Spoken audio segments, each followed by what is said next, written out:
Hello, good morning, good afternoon here, good evening, wherever you are in the world. It's Jose here, welcoming you to another brief reading guide. So today I am going to be providing a bit of color, a bit of flavor on the Legend of Drizzt saga by American author R.A.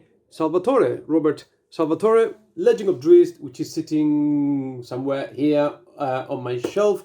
I haven't got all of it. There's about 39 books in the saga, and I've only got the first 20 22, the first 22 books. Now, here's the thing. If you want a reading guide to the Legend of Drizzt, just go to the Wikipedia. It's got fantastic... It's actually one of the few reading guides to fantasy series that has got a proper page there. And it's done by internal chronology of the series, which is actually a very straightforward, simple chronology. So you can just start from the beginning, book one, get to the end. However, like I said, I want to provide a bit of color, a bit of flavor. So here we go. Thing is, there are only two starting points I would consider in the Legend of Drizzt. Number one is the internal chronology of the saga, which is in the first trilogy, the Dark Elf Trilogy, and that includes Homeland, Exile, and Sojourn, that word in English, maybe failing me. Or my particular personal journey, the one I would recommend doing, is to do it in publication order. And in publication order, you will start with the second trilogy in the series, which is the Icewind Dale Trilogy, which includes the Crystal Shard, Streams of Silver, and the Halfling's Gem. That's where I would start. That's where I started, because it's a much more cohesive, multi-cast fantasy adventure. It's the first one that Salvatore wrote.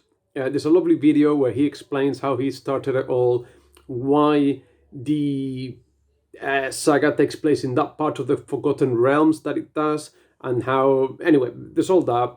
I'll try to leave a link in the description below. But anyway, where Drizzt, our Dark Elf, is not the main protagonist. The main protagonist of that trilogy was meant to be Wulfgar the Barbarian, but Drizzt proved such a hit with the public that a backstory was requested, and that's why he wrote the Dark Elf Trilogy.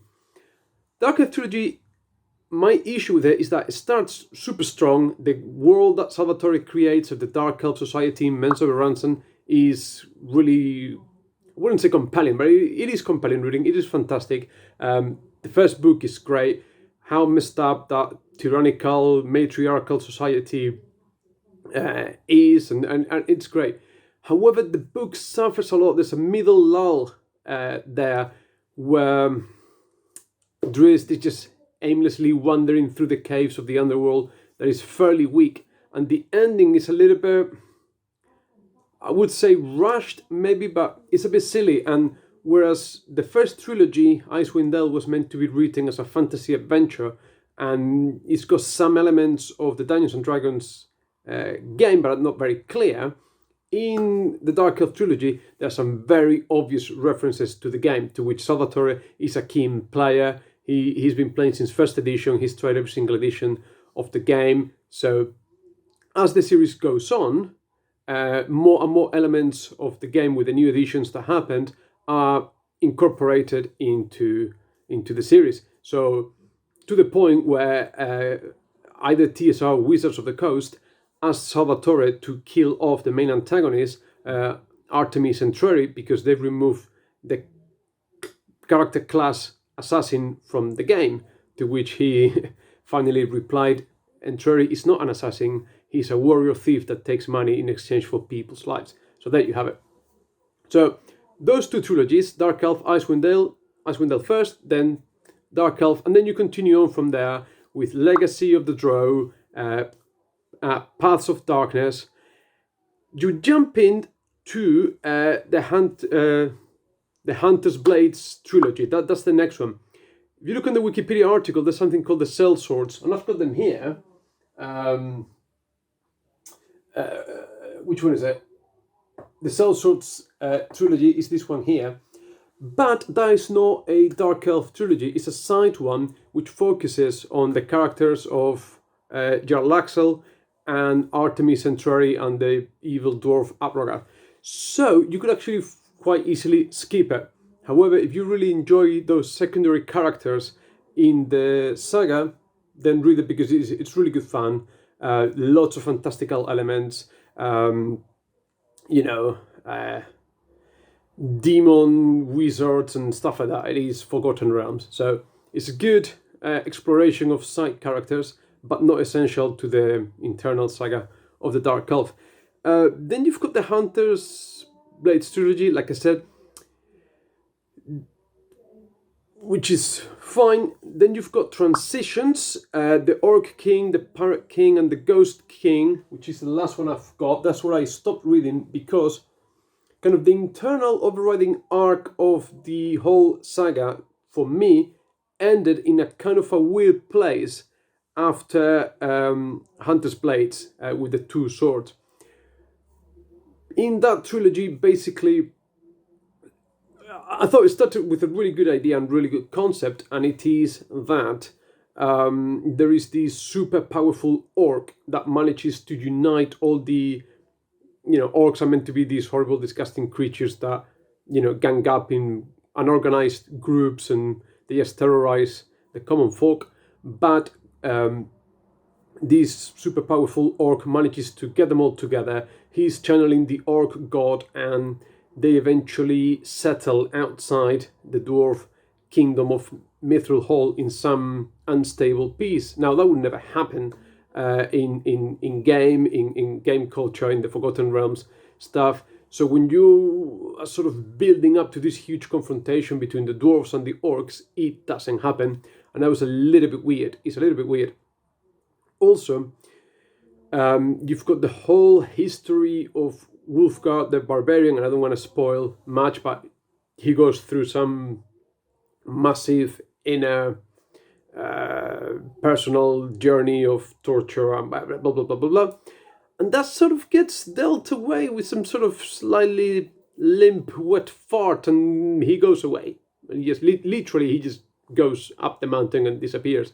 So these companions of the whole that we've been with for up to this point, almost 16 books, he just disappears. I don't know, it's a bit weird. Following on from the Transitions trilogy, there's the Neverwinter saga, which is 4 books. I intend to pick that up at some point this year. I think that's my intention. Neverwinter, which is Gauntlgrim, Neverwinter, Charon's Claw, and The Last Threshold. And after that, all I know is that we've got the Sundarin, which is a 1-book standalone there, and then you got the Companions, Codex, Homecoming, Generations, and The Way of the Draw. Now, from what I understand about those, if you've read them, please let me know. But for me, bringing people back from the dead isn't cool. I think, to me, it just seemed that at this point, after the Transitions saga, Salvatore he kept on milking the Drizzt Do'Urden character and writing stories with him there. But I think he should have left it. I think he should have wrapped it up and leave it like that. It's a great run. Started in the late 80s. Super popular character. Hugely influential in the game and in the sort of fantasy culture surrounding Dungeons and Dragons. And just let it rest, man. Let it be. I mean, to be fair, Salvatore has done more things than just The Legend of Drizzt. He also wrote some Star Wars novels. He famously killed Chewbacca. So, there's that.